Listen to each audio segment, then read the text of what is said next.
are listening to Let's Go, the weekly anime podcast about weekly anime from Dynamite in the Brain and Secret of the Sailor Madness. So come along and hang with the Let's Go gang. It's Dwayne. Hello.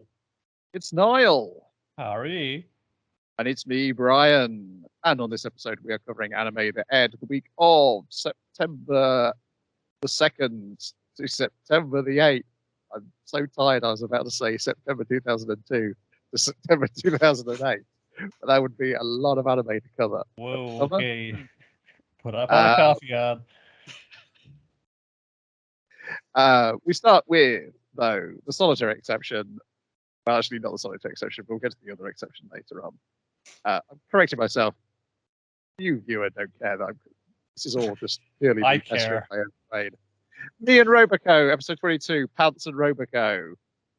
The best, hands down, piece of animation I saw this week.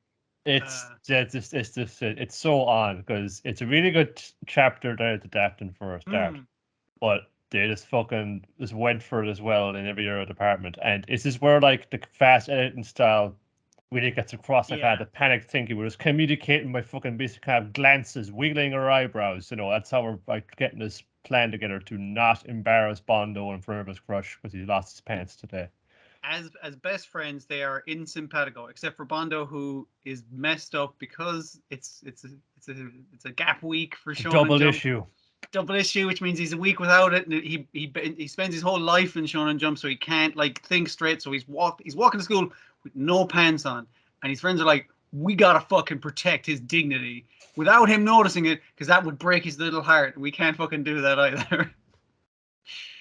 And also without all their friends and girlfriends and various other people noticing. So using physical prowess and brain power. Yep.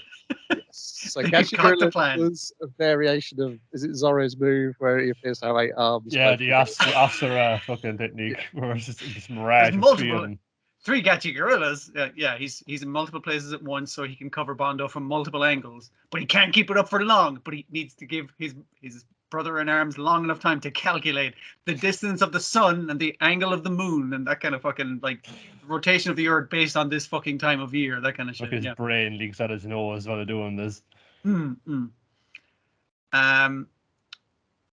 What is the plan involved? It's like they're sending planks. We've got to launch that up. So we got, here comes the Gachi Gorilla's little sister, the Gachi Gorilla. Just fucking shout out to her right now. Hey, Rory, I heard the crushes, and she's going to get embarrassed and smack you into the ground. Luckily, the mad scientist and his crab robot are walking by this time of day. So you just borrow his techno monocle, and you get launched up into the sky, and Rory slaps you down. It's at the angle against the sun when no one can see what's going on. And you got to perform the docking maneuver in midair, Gachi Gorilla, our only hope. Yes, because Roboco's bringing the pants. They have to trick Roboco into dropping the pants. Then they have to get the eyeglass so Matsuo can use it to identify who it is that Anna is in love with. So then he can say the thing to make her angry, to catapult Gachi into the sky. To smash Gachi into the ground, which on the other side of the plank launches Bungo into the sky. Yes. And then they have to reverse the process to launch Gachi into the sky so he can grab the pants and use the eyepiece to block out the sun, which is blinding everyone else. Like it's at the right angle. Bundo's at the right angle that no one can see that he's pantsless right now. Yeah, turning upside down, put his pants on. Basically suplex him into pants in midair. It's great. It's just like he's fun do all these fun calculations, and they're like, communicating with glances, and he's done this fun complex, fucking algebra to do it. But it's just as well, he's fun doing all this without saying anything to Gachi Gorilla, whose back is turned, and it's like, Gachi Gorilla, you good to go? His back is turned. He just goes, yeah. I don't know what the plan is, but I'll react, and that's the important part. Yeah, it's so superbly done, the slapstick. Once they've got the plan, then the slapstick to execute it. And the fact that Bungo doesn't notice this happening to him.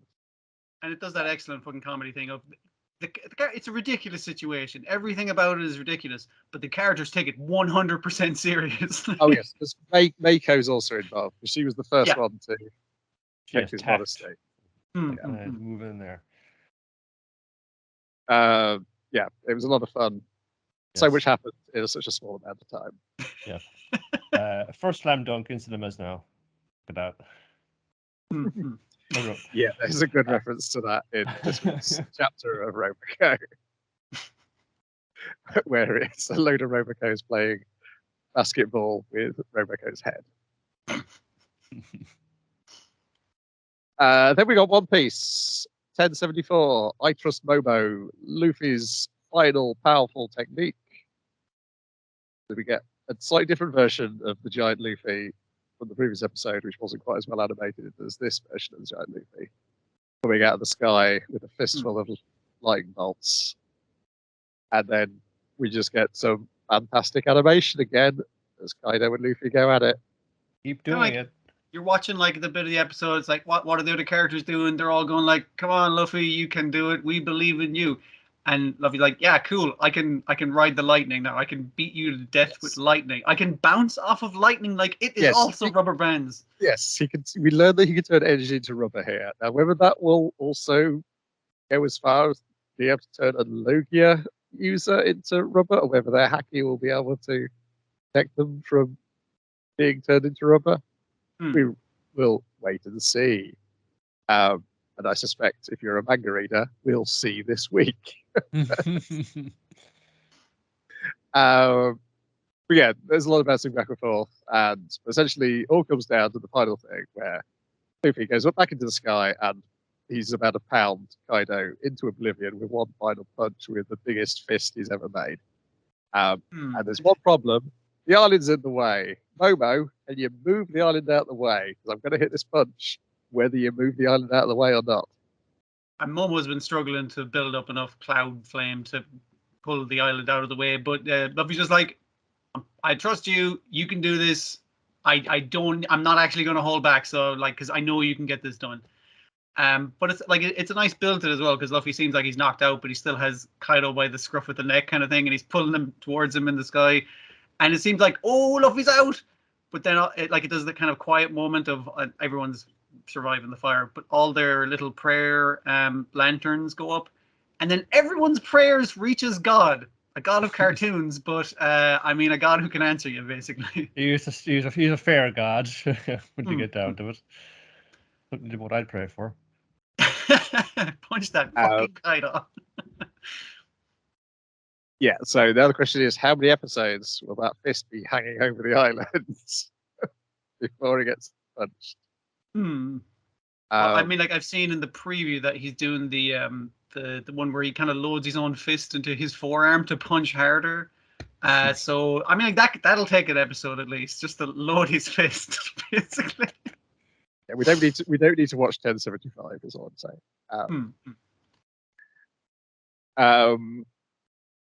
Yeah, otherwise, a fun episode. They've revealed who's in the first pack of new characters in the new DLC for One Piece Pirate Warriors 4. A little underwhelming, but they've already got my money. Oh well. It's the third one's a little underwhelming. We'll see how it plays. Look, they're having a good run of it now. Cartoon's good, live action is pretty good. You know, games okay, but we're performing solidly in most areas. Yeah, so it's this arc's Luffy. So he's got the costume, he's raiding the island in, and turns into Year 5 Luffy. I don't think it's got the sound effects though. Well, come on, you could shell out for the sound library. Money come for on. This. Come on. Yeah. I couldn't quite tell because the video also had some very energetic presenters just yelling over every single clip they were playing. Second character is Yamato, which is what I was expecting. Yeah, sure. Feasible to expect. The third character is this version of Kaido. And I'm like, do I need another Kaido in this game? You already gave us Kaido previously. How different is he going to be? He turned into a dragon even in the last version. So. Unless he's a dragon like all the time. Like, yeah. Yes. The one thing they were getting incredibly excited about watching the Luffy video was that he does the attack that he does in One Piece Red. Okay. So there you go. I thought they could do like a weird one, like like maybe a tie-in with the live action. It's like, hey, everyone's been clamoring for him. It's Helmeppo. He's back. Yeah, I thought he was going to be the last of the admirals who we see in the opening. Yeah. Oh yeah, there's the new opening on this one as well. I forgot. It's changed. Yes, the new we got the ending again. The new opening is really fun. It's playing with a circle all the way through. Yes. Yeah. But both the opening and the ending are like, okay, this arc's finishing. So just to let you know, this arc's finishing. So here are scenes you'll be seeing shortly in the future as this arc finishes. And then they're still on the arc that's after this one, so I have to do something. I guess there's probably still like a year behind. So yeah, not so bad. Yeah, I forget like how long the current arc's been going because they started the arc and then they spent many weeks dealing with other characters. So and then came back. I guess they could expand the world building stuff that everyone was very much so enjoying. Yeah, so, well, it'll be there, and you just know that while we have people remembering stuff, they're going to sneak in. Remember that time the other year where that thing that went down at that one place? Let's think about it one more time. Yeah, so they could buy sticks of that, and if they needed to. Then we got Zom 100, Bucket List of the Dead, Truck Stop of the Dead, in which Brian decides he thinks he's going to start watching this cartoon. Again, they're kind of deciding for you with their haphazard schedule. Yes, that is true. But yeah, the boss spends most of the episode bullying our heroes. They stand up to him. Akira even says the goddamn thing. Working like this is even worse than being a zombie. You don't have to say it out loud. Yeah, I know authors who use subtlety, and they're all fucking cowards. Yeah. I mean, like, my brain is like, I want to say that fourth character, but it's just like, oh my god, you're so fucking, like, it's just so, like, it's nearly interminable how fucking slow it feels sometimes. Yes. Yeah, it's just, is she ever going to get to? You're going to turn up? Where'd you go to get here? Because, well, maybe it should be the shot in the arm the thing needs. Maybe if I see that she's in episode 8, I'll watch episode 8. But otherwise, think come out.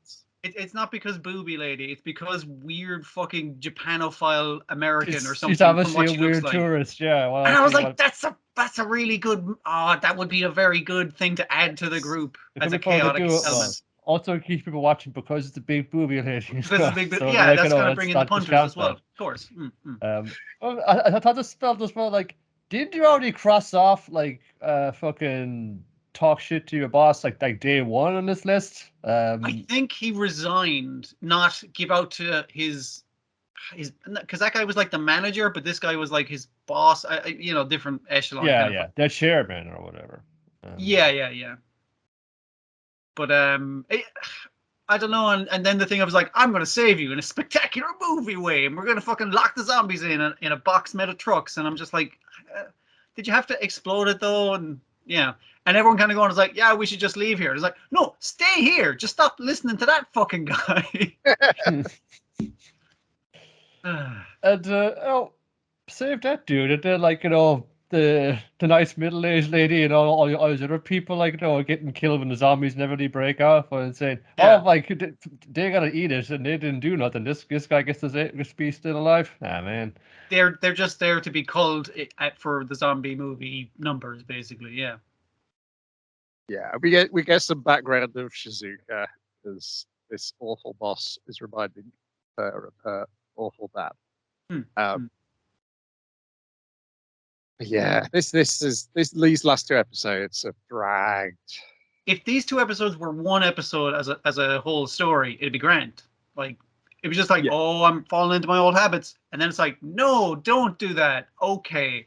But because they've stretched it to 2, probably for their fucking having trouble with making it reasons, it's really not done it any favors. Well, this could have been a bit longer too, because this is the emotional arc of the story. Yeah, I think this is just the pace. That'd be deep emotions, it's emotions. Yeah, I think it's just the same pace that it's been running on. because it looks like they're just doing 2 chapters per episode. Oh, okay. Because it looks like, looking at the chapter list, it's like Flight Attendant of the Dead was 2 chapters, Hero of the Dead was 2 chapters, RV of the Dead was a single chapter, and Truck Stop of the Dead was 3 chapters. So combine them Okay.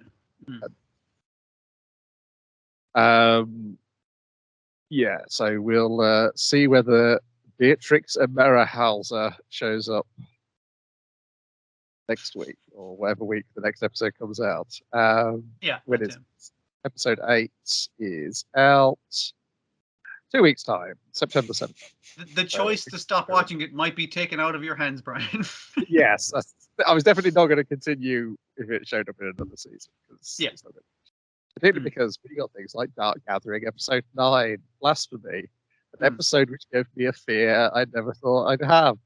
That of somebody reaching their hands into your head and pulling out your brainstem.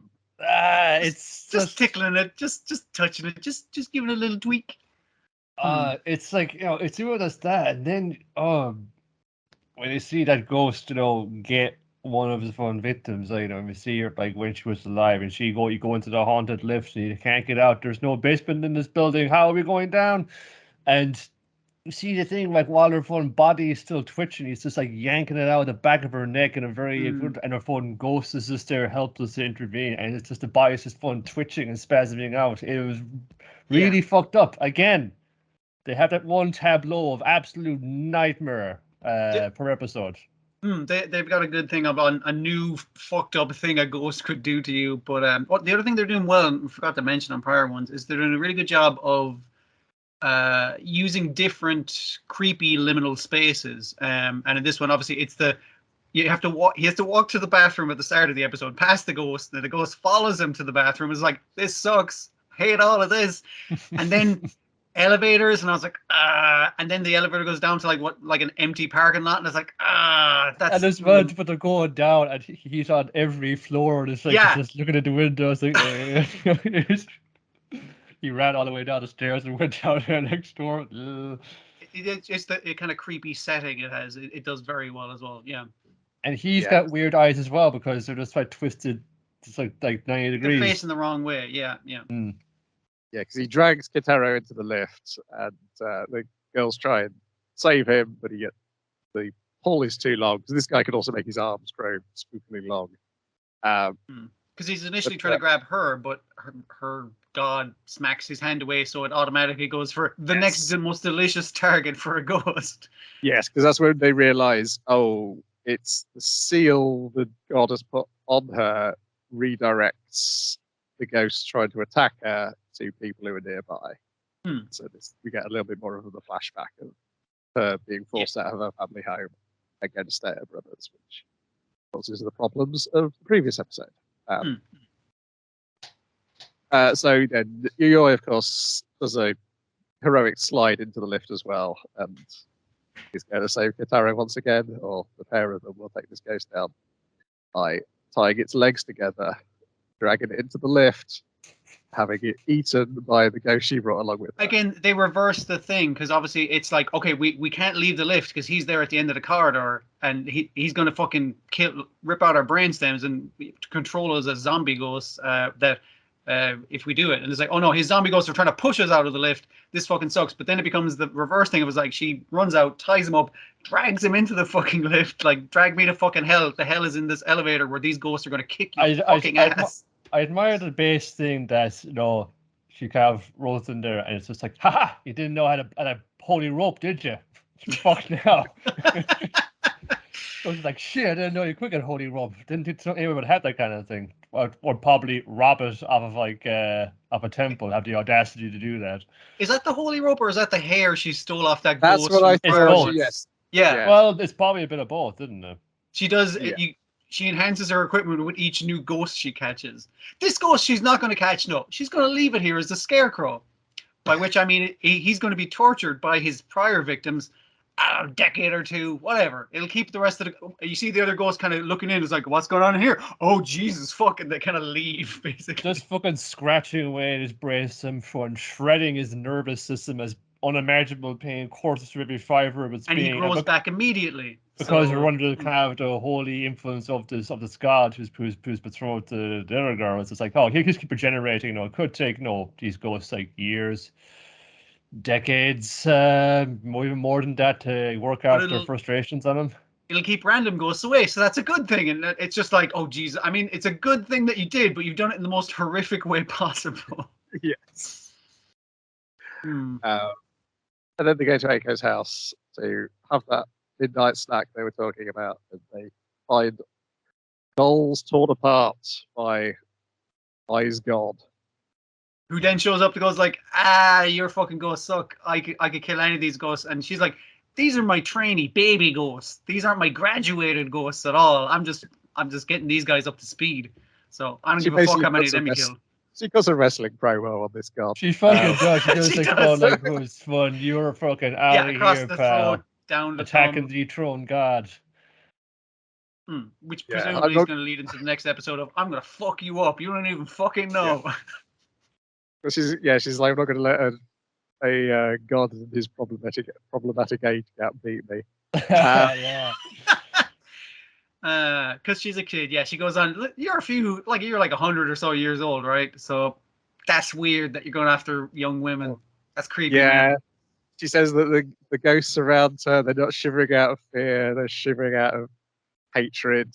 They really want to kill you, basically. Yeah. I just have to dig the final line out. We will prepare a throne suitable for your divinity, from which you will serve us all. And then she makes a thumbs down sign and the slicing motion across her throat. Very wrestling, yeah, like you said. Yeah, it's and just the deadpan delivery of this fucking absolutely cutting insult. It's yeah, it's such a fun badass character. But also then we get like a clue, something might be up with her. The clue towards her eyes is that the seal on eye is the pentagram shape that she's got in her eyes. So is there some sort of magical reason why her eyes are skulls now and her IQ suddenly shot up? Is she not possessed but affected by like a specter of death who's trying to make sure these motherfuckers pass on, basically, or something like that? But she's doing it in the most violent way possible. Next week, they got to gather the ones she's already fully trained and a few more. You gotta get the posse together. Yeah, this is so much fun. I was like, oh, they're up to volume 2 on his site for the comic. So I was read them alongside. But, yeah, just like whenever this runs out, and whatever the comic is there, I'm in it. Yeah. Then we got Helck, episode 9, Barbarians of the Tothman tribe. We had this fist in the North Star script lying around. We just have to change a few of the names. Yeah, that's fine. I kill about 20 minutes of this. We good. I enjoyed so much. I realized this is the show that has now replaced Slayers in my. Oh, this is what I find role-playing games to be like. Tabletop role-playing games too. Particularly the scene in this one where they get captured by what they call the Elenites. Where it's like these guys are too low level to capture you, but I'd like just stick with the plot with me, would you? Like I already wrote all the fucking characters, and you're just like, all right, DM, we got you. She said she probably was going, are you sure? Are you sure you want to buy them for just this wonderful? And say, house going, oh come on, be nice, okay? Oh sorry, they're trying very hard. They're bringing us to the next plot point. Come on. It was Helck complimenting them on their wrist bands. These look like sturdy shackles, and he immediately smashes them. And Pee-wee wanting some shackles. He's disappointed. They're like, we don't need to shackle you up, and you're a baby bird. And he's like, and him holding his wings in front of him. Yes. But yeah, it opens with Helck and herself and Pee-wee fighting off the Kraken in the whirlpool. Helck's like, I'm gonna punch it. But it's resisting Helck's punches. Oh no, it's too rubbery. Helck's like, I'm going to bravely sacrifice myself. I was like, well, I guess Helck died and land was right over there. Oh, if only Helck could have... He's right fucking there. He's on the shore. He has carved a sign. He's carved a goal sign that you have to pass in order to achieve victory. Well, which Pee-wee Pee-wee immediately does, obviously. Yeah. And then Pee-wee's like, you gotta hit the goal. You gotta hit the goal. You did it. Way. And she's like, I hate everything about this. This sucks. I hate it. And then they're captured by very non-threatening orc-like people, but like we said, they're just like, we got to go along with it. The GM put a lot of fucking work into this written module for us. It's going to be fine. I mean, he cribbed a Fist of the North Star thing, like you said, Niall, but we like that, so that's good. Yeah, so they've been attacked by this tribe of barbarians who only numbered 50, but mysteriously they became super powerful out of nowhere, turned us all into these purple orcs, and now they've enslaved us. And the guys who brought them were going to pass our heroes off as slaves so that their tribe did not get more people enslaved, but they are told off by their princess. For doing this. We're not going to be better than them by doing exactly the same shit they're doing to us. Like that's not cool, guys. Sorry, adventurers. You better get out of here. They're on their way back, and their king is the most powerful one of all of them. He's riding a giant frog. The king has decided that this enslaving a kingdom is not for him. It's too boring. I'm going to enlist all your people, the soldiers, and we're going to invade another kingdom because that's the fun part of being a king. And the prince is like, that wasn't part of our deal. You said if we let ourselves be slaves to you, then you wouldn't like hurt us. And it's like, yeah, you'll get to live if you don't die in combat for me. Now fucking get in or I'll kill you now. Get in the van, lads. And that's when Helck is like, that's all I can stand. I can't stand no more. Turns out there are dickheads in every race, not just the human race. And he does it like in the most haphazard way of like the guys running at him with their big ball club things, and he's just slapping them, backhanding them out of the way, kind of thing. Just to kind of to rub salt in the wound, basically. He's only slapping it. He's not even using his full punch. So the king sends everybody. They all get slapped. So the king has to step in with his death punch, which we can clearly see is that miasma. So he's clearly turning into one of those, whatever they call them. Oh, the mega monster guys. Yeah. But look at it. And that punch is not enough to defeat Helck, much to the guy's surprise. So then, at the end of the episode, he's defeated. Helck has just hit him just enough so he can answer the question about, remove the curse and answer the questions about like how this thing is happening in the first place. But he refuses to turn them back into normal people, and instead makes one of his arms gigantic to punch Helck just about blocks with his Wonder Woman armbands. And then the guy makes his other arm gigantic, and then his legs, then his body, and now he's just a gigantic version of himself. They're going to have to fight him. And it's quite disgusting when he's getting gigantic because he's spurting out blood at the same time. It's got to fill up with something, I guess. Yeah. Yeah. This is some hip Hokuto Shinken here. He's been leaking up things all over his body. But yes, it is Mad Max Fist of the North Star, but in a fantasy setting. Yeah. And that's fine. That's why wouldn't you? Kind of annoyed that I never did it in any of my D&D. But yeah, I think Pee-wee benefits our main characters there. It's good to have Pee-wee there as well as their surrogate child. Because then they can never get too mad at each other. Well, Helck will never get mad at. I like the also that they're still calling her Anne all the time, that she has not dropped the disguise yet. Plan for management. Yeah. But maybe that's who she is, then, man. You know, it's far away from all of that. You can be a different person. You know, maybe this isn't the life for me after all. I just wished it looked a little better. Yes, that is the problem.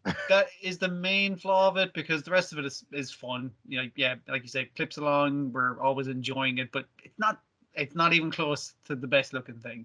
There are certain times when the cursed little weedy purple orc people, they can't decide whether they talk, whether when they thought their mouths move or when they thought their mouths don't need to move, because there are a few things like that where which is it?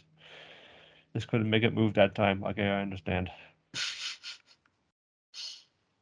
Then we've got Undead Girl Murder Farce, episode 10, in which, infuriatingly, they don't solve the crime, or they appear to, but it's clearly not going to be the solution to the crime at the end. I was so gripped by this in the previous episode. I wanted the next episode right now to be the solution as well. Yeah. But basically, it starts with they're still questioning the mayor, who keeps like going like, "I'm about to fall asleep. No, I have more information." And it's just like, "Oh, okay, this scene's kind of like," and it's just like you still know too much, and there's still too much. Like initially, it's like, "Oh, they're doing this weird ceremony on all the newcomers." It's like, no, we're just trying to see if they're werewolves by banging pots and pans, which would make them go, "Ah, my werewolf ears," and also putting smelly flowers in their noses. And it's like, how did you know that would work? Well, our guardian angel, that last girl who's been kidnapped, did it to one of the werewolves, and we did murder those werewolves. So yeah, that was the right decision. And everything went fine from that. You gotta watch out for werewolves, man, because I hear to try trying to like over generations make some kind of super werewolf that's invincible to everything. So because werewolves are already they tried silver on the werewolf that they killed years ago, and it didn't work. So they're already past the silver and holy water immunity, but they're still, you can still burn them. We did find that out when we burned that werewolf there a few years back. So then we go and investigate the 3 outsiders from town. And one guy's his daughter has went. Oh, it's not his. No, it's not his daughter that went missing, but he was maybe going to form a relationship with that woman who turned out to be the werewolf. Yeah, see, I found this woman like injured out in the woods, and she was with child, so I took her home, and then I was staying in my house, and the child was born. And we kind of became a sort of a family unit surrounding this. But I didn't quite make a mistake of getting with her or anything, because we found out she was a werewolf, and that was all sorted out then. Isn't that grand? Everything worked out real good there. Then we got the artist who's painting all the missing girls, which she says she's been commissioned to do by the parents, which I makes a kind of sense, but it's it's good because you got a really good likeness there, and you can remember their faces very well. Despite that's for a self-trained artist, we know you didn't go to art school. You're holding your charcoal like an amateur.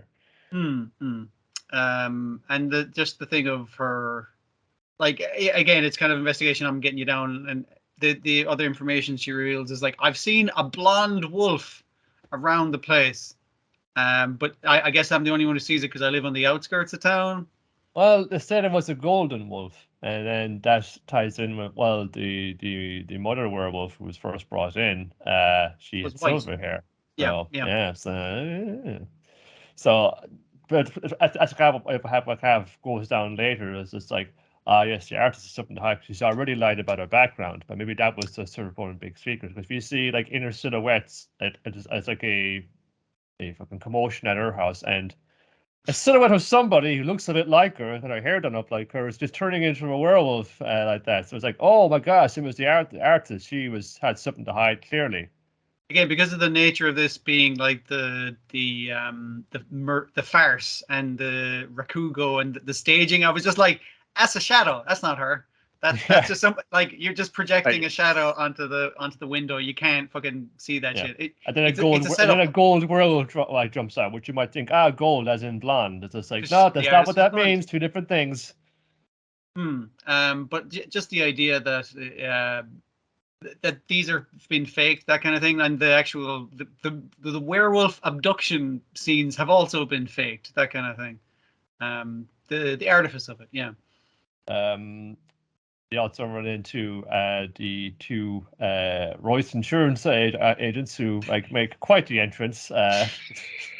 Guns akimbo, very threatening way to call on somebody in the middle of dinner.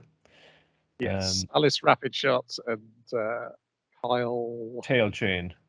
Yes, who seems much more level-headed. Alice, despite being the junior of the duo, an incredibly short fuse. Yes, because that's when they're talking to the doctor and they get interrupted. Because the doctor is the one who is presented as the most sensible of the 3 outsiders. So there seems to be nothing particularly suspicious about him. and we get a tale of the current missing girl from him, which I get interrupted. Yeah, she had this knack for fun for knowing who kind of werewolves were, and the only way that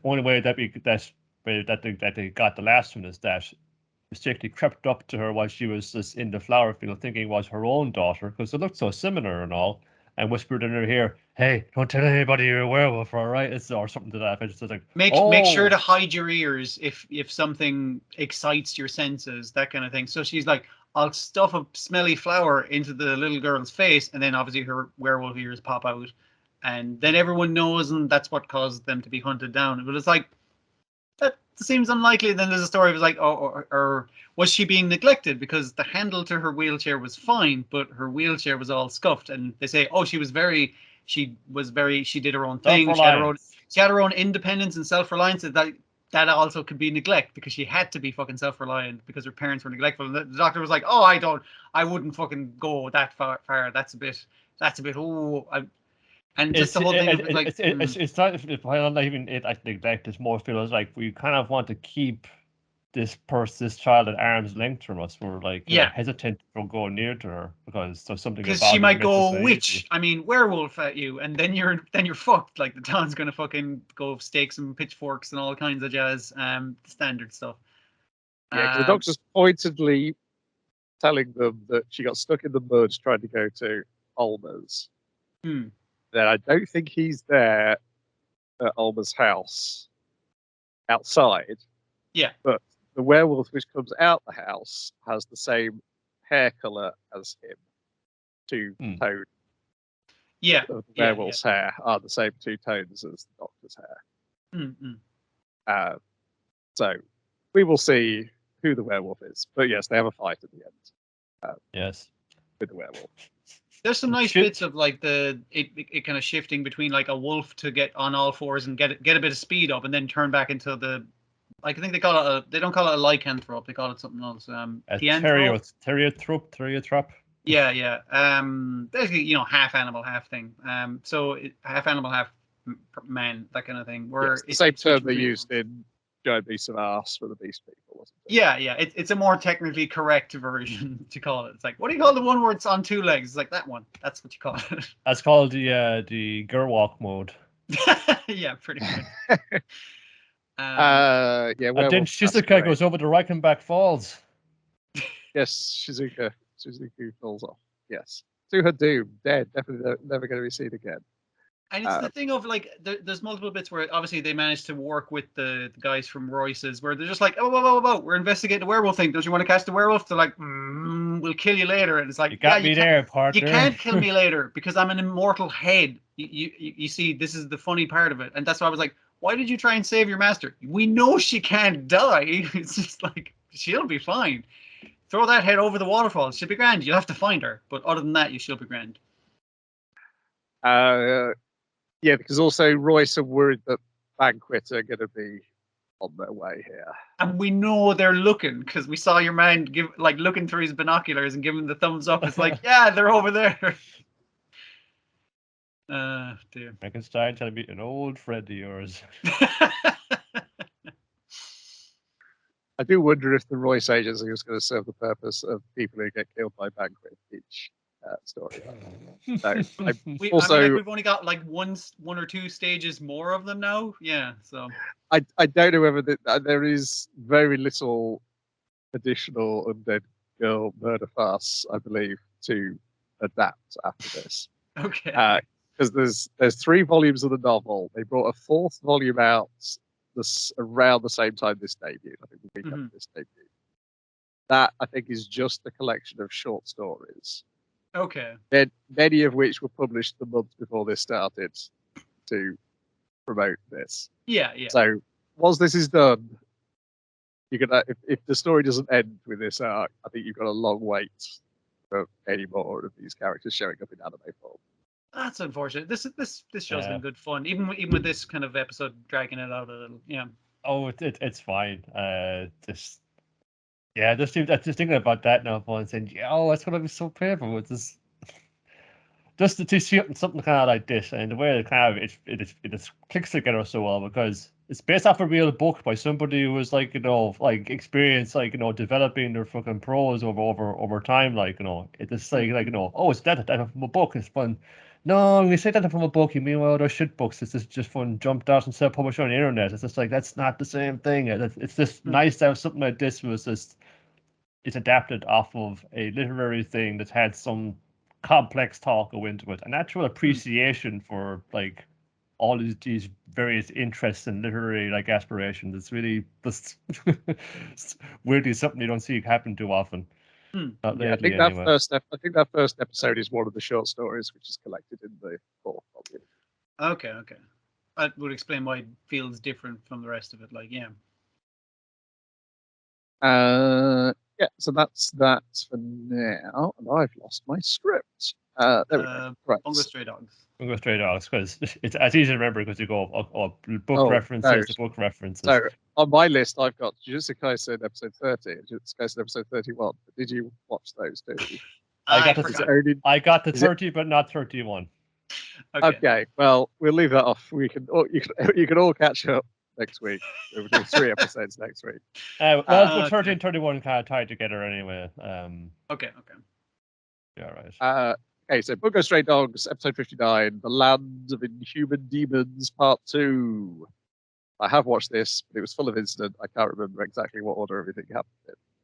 It's kind of centered around mostly Fukuzawa and Fukuchi's showdown on the airport runway, because he's gotten the drop on Doppo and Tanizaki, and they've been strapped to a bed where their hearts are stopped, and don't wait because alive by electrical punch. So pick up a switch, your men will die on the table right there, unless we fucking have it out here right now. It was very weird that he set this up in the middle of like an airstrip. I guess so. It's the wide open space. You can't try anything, but and obviously, yeah, you have your man going like, now to put him in Poe's book. Poe, the most important character in this. It's like, Jesus, you stabbed me in the hand from the future. Damn it.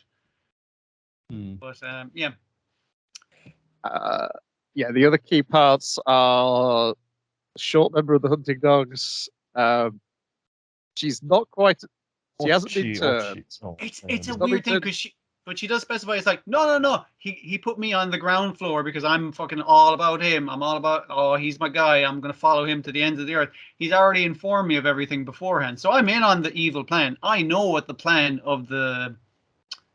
What's the terrorist organization? The Decay of Angels. Decay of Angels. Okay. I'm going to tell you their plan, and you're not going to want to stop them. That's what it is. And we don't fucking hear that, but Atsushi does. So, it is a kind of like a test of the wills right here. Like, you're completely dedicated to your cause. I can understand why you can see that. Your way. It's like it's what you think is what's best for everybody. What's the right thing to do. But I believe that just as fierce, just as strongly, but come on from the opposing direction. I'm going to tell you all this right now, and if your will is what it is, I'm going to let you walk out that door. If you have the will to walk out that door after I tell you all this, and I know you're fucking legit, and I'll let you go out there, no problem. So it's kind of like she's on board for the plan, but she's willing to let someone stop it if they have any inkling that it's a bad fucking idea. Which is like, that doesn't seem 100% on board with her boss's plan, but I think she wants someone to stop it nearly, that kind of thing. Yes, yeah. The episode's designed to make you think that Kikuchi's motivation is one thing, and then we've got this story that we don't know from Atsushi, and then him at the end saying, no, it's not revenge. You've given quite right. It's all these reasons why I might want to take revenge against the world which has broken me, but that's not the reason. That's why I became a bastard. It's not why I'm doing what I'm doing. That's a different thing. Yeah. It's certainly like he's pursuing nefarious means, using them to get this. But what if his actual ultimate thing is actually like the thing that. Oh, I could see why one would want to have that, and maybe that's one way of achieving it. Maybe we tried other ways, and he's just having the gall to say, well, if no one else is going to try this because it's been deemed verboten, I'm going to do it because nothing else has worked, so I'm going to go through with this. It's definitely one of those things you can see his point of view. You may not agree with how he's doing it, but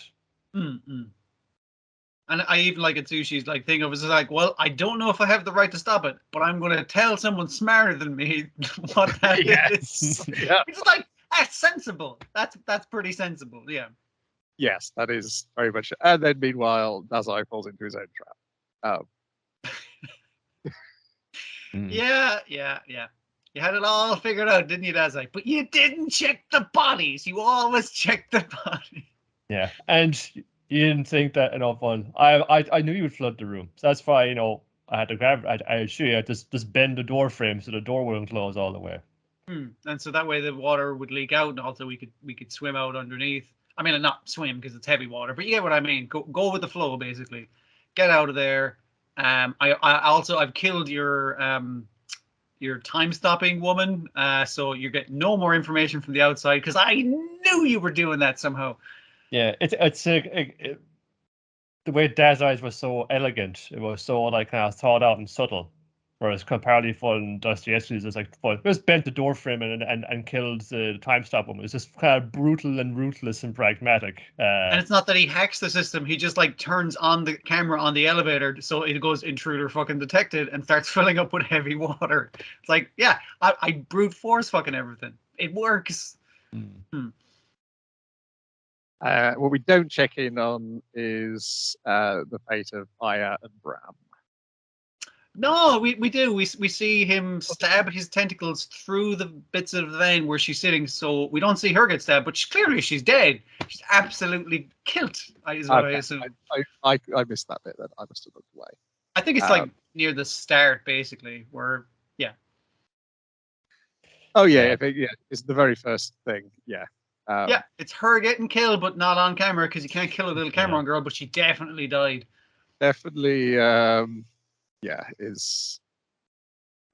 do know where that is going. So, you also have the thing with Atsushi going like, "What is the right thing to do?" And all his friends and mentors saying, "It's like this is the right thing to do. This is the right thing to do." And then your man, but like our guy who's currently an evil vampire showing up is like, "You should do the right thing." And then Dazai showing him the door, basically. Yeah. Yeah, but it's kind of like he's figuring out. He's like the next generation of like the next generation of those guys. So it's up to him. Like, no, you don't ask everybody. Like, no, learn from them and like and take their teachings to heart. Because you gotta decide the way you go forward. Like, maybe like the kind of older ideas. It's whether Fukuchi's maybe like ruthless way of trying to achieve world peace, probably of some kind, and Fukuzawa's got. Look, you got a good idea of what justice and what fucking like what like noble fucking things to do are, but you've only kind of been in this city all your life, like you have this very kind of tidy idea of what justice and what equality might be. I've been out in the world, I've been out in the battlefield, and some of those things don't wash out there. But yes, Fukuzawa though points out that you can't end the war by fighting on the front line. So we learn how Fukuzawa ended the war. Because your man's like, "Come fight with me in the war," and he's like, "Nah, I wouldn't be good at taking orders. I'm not good at giving orders. So I'm gonna do my part to end the war. By diplomacy and shit like that." Or he just murders everybody who's in favor of the war. He probably, I mean, like that's a kind of diplomacy, and it gets a lot less people killed. So a lot less soldiers killed. In this episode is that he just went and murdered everybody who was in favor of the war in Parliament. Well, they probably come out that they were corrupt or something like that, or they were war. Yeah, I mean, they were trying to keep the war economy going for the sake of profit and shit. Probably, yeah. So I think it definitely is not. It is not just favoring Fukuchi's view. It's definitely favoring Fukuzawa's view of how to control things. Is you have to do it at home. You can't do it on the front line. And I assume it's not like world peace or whatever he's going for. I assume it's something to do with, because I mean, like once he controls, if he turns everyone in the world into vampires and has the thing to make everyone follow his orders, he controls the world. So everybody stop fighting. It's probably something like I must attack the root of all human conflict or something like that, or kill God or something like that. That kind of fucking way. Well, he says he's going to leave like that one guy alive from the UN. He's going to kill everybody else.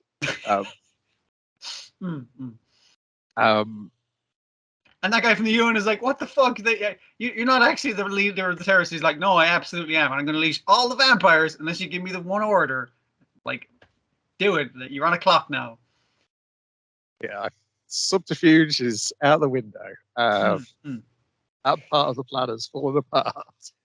Yeah, it's too messy. It's too complicated. Just say to all your boys, like, hey, you want to join me? And if they say no, turn them into a vampire. Now they're part of my fucking team as well. Simple, easy. Yeah, it's I don't know where they're ending this on because, like I say, this arc's still going. yeah. I'm really I can see it being a thing where she was told the whole like the end goal of this, and that's kind of finished off. We don't tend to hear the details of it, but you can rush it out. Nonetheless, I gotta stop this. I gotta like do something about it. Has that chapter come up yet, or that has all been relayed, or do we like no fun? Oh, like we won't, but we're just gonna put this right here, and just like we'll eventually get when he reunites with the rest of the agency, and then fucking like lays it all out for him. But how long is that? Because it's the show is so good, but the little fucking problem with it the whole time is like, how far is it gonna get before they've no more, and I have to wait for fucking ages? Yeah. It's kind of a selfish thing, I guess, but yeah. You've been eating well now for this, no? Yeah. It's been like a fucking really fun good thing, and it's even like taking times like for a little bit of fun, like guys haven't really gone near ever. Like Kenji get a little bit to do. So where this episode leaves us is a chapter which came out February this year. Nice. Oh wow! Okay. Well, I mean, we're approaching the end of this business set anyway, so. So there's enough to finish the season. Okay. And then another long wait for another thing we like. It's based off of books. So. Yes, I suspect we might get a bunch of the light novels if it comes back. Yeah. It's like fucking Hades Combat, these things. It is fucking come by. It's this big event, and there's so much of it, and then it was gone again for decades. Then we've got Noble Farmer, episode 10. No, that's not the episode. Farmer Kid. That's it. Farmer Kids. Farmer Kid. What's it like growing up, maybe like in the kid on the farm? Well, the school tour, it goes to the farm, and it's your farm because the other places are too dangerous because they have bears in them. They all have bears. That place has more bears than the one we went to the year before. Yes, because it was like with the other two trips were going to the mountain behind the school, which has bears. Going to a mountain. The ski resort that's behind the school that has even more bears. Yeah. And then going to our farm. And then later on in the episode, it's like, did you ever go camping? Yes, we went camping in a field on our farm. I love the diagram of the school trip. Took the bus to school, and then we walked back to my house. And I just stayed there and said goodbye, everyone. And then her realizing, hey, that fucking sucked, because the mom's like, hey, time to work. Let's go. You're home now. Time to fucking feed the cows and whatnot. Yeah. Trying to fucking get out of that. I never thought of the whole thing of one saying, "Oh, this is like for school. I got to go and tell all this for school." Yep. Which I'm sure she used in her actual, studies and work things going forward. But it's like, yeah, but it was absolutely an excuse to not work. It's like, I'm doing extra credit, and the teacher kind of looks at it and is like, "Oh, that's quite rare. That's deadly poison. This one is rare, and you shouldn't be picking it. What the fuck?" Like, and the kid's just like, extra credit, gimme. I need to justify my skiving off work at the farm, and I also like their skiving off work of. I like it when the fields were all covered in snow because it gave me like a clear fucking range to just run as fast as possible away from any work. Yeah, never had that, but I have been caught around the waist by an electric fence on at least 2 occasions. Okay. It's always in a rush trying to head off when you're moving cattle along narrow country roads. Got to kind of hop over walls and go through little holes and ditches to try and circumvent them before they do anything. And I've been tagged with some of those in my time. Usually after school, just when you come back and saying, "Geez, the fucker has a pain in the ass day at school. I gotta go to homework. I got the phone and said, "Oh wait, before I can do any of that, more work for me to do." Cool. Manual labor. Keeps you fit. Or kept me fit anyway. Where I grew up, it was too low to get that sort of snow. So every time I had that sort of snow was the year I was living in York, and very much I've never seen snow like it. Yes, it was nice and thick and crisp, so you could walk on the top of it, and just like her in this cartoon, after a certain point, then it stopped being crisp because it was no longer the morning, and then it just became a nightmare as she is portrayed here to walk in the now walk, push your way through it. So, yes. Like an icebreaker, but you're a small child. Yes, I was not a small child at that point, but it was still a nightmare. It was a pretty great adult who wasn't used to hills. Very flat, very low lands. Some might call it a marsh, but they drained all the water. I think that was pretty much it, because it's a very short episode, and it's just short anecdotes about being a child this time. I do like that the editor gets to comment on how fucking stupid all her stories are. It's a nice addition to it. The editor going like, I guess we can put that in. Like the editor's actually there putting that in. Yeah.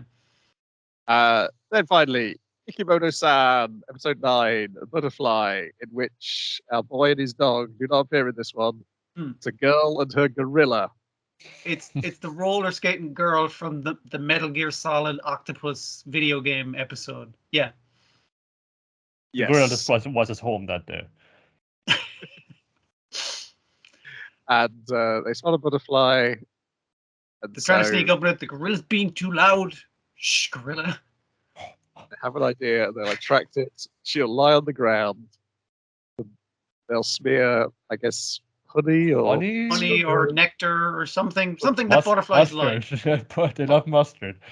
Yes. I like that her butter because it's butterflies. Wiggling her glasses up and down and doing it too. Oh yeah, they all like wiggle from the back thing. Yeah, that very old man fucking thing, basically. It's like, I have a plan. Ding ding ding. So yes, it works, and the butterflies pick her up and take her flying. And the gorilla too, but like less so because it's heavier. Not so much altitude. It's cruising altitude there. And then cut to reality. She's in a front room, and the gorilla has lifted her up by the jumper, and he's swinging her around the room and pretending that the banana skins and the bananas he's eating are butterflies. I have swung my niece and nephews around like that, so yeah, that is a thing kids like. I can verify. I would be the gorilla in this situation, but yeah, I am in most. It is somehow stranger when this thing is happening with a gorilla involved than a dog. It's because the dog is having very human reactions, and that's funny. But a gorilla is like, that's most of the way to a person, to be fair. Well, it's just like so go meeting the different animals, having weird kind of encounters with them. You can say, yeah, boy, I have a pet dog, but when a girl have a pet gorilla, no. I think this cartoon is unrealistic. But yeah, this was, as always, a joy, but it was especially exciting for it to have a slightly different setup this week. Who knows what other directions it can go in. I mean, like, there's very little in terms of continuity. They can do whatever the fuck they want, basically. So, yeah. I still haven't finished the game. I did put another round in this week. Good stuff. There's some very strange things happened in that game. So, stranger than it's happened in the cartoon so far. So, you got to work up to it. Yeah, exactly. Maybe it's glitching. Yeah. Here's a glitch where butter shows up. Okay. Oh, that one was. You get Gablo into it then. That's it for this week. I don't think there's anything. So there's no Zom 100 next week. Don't need to watch One Piece. Let's quickly check Detective Conan. I think we're good though. I think it's all filler, no thriller for a while again. Jujutsu Kaisen Cavalcade, Carnival. Yes. So Detective Conan was Mitsuhiko Sabara's Detective Notes 2. And next week is Did I Do It, which is also a TV original. Okay. Our next canon story will be the Hiroshi Agasa abduction case. I guess the professor's getting abducted. But someone better tell him. Well, you should check the title on the script when he gets it.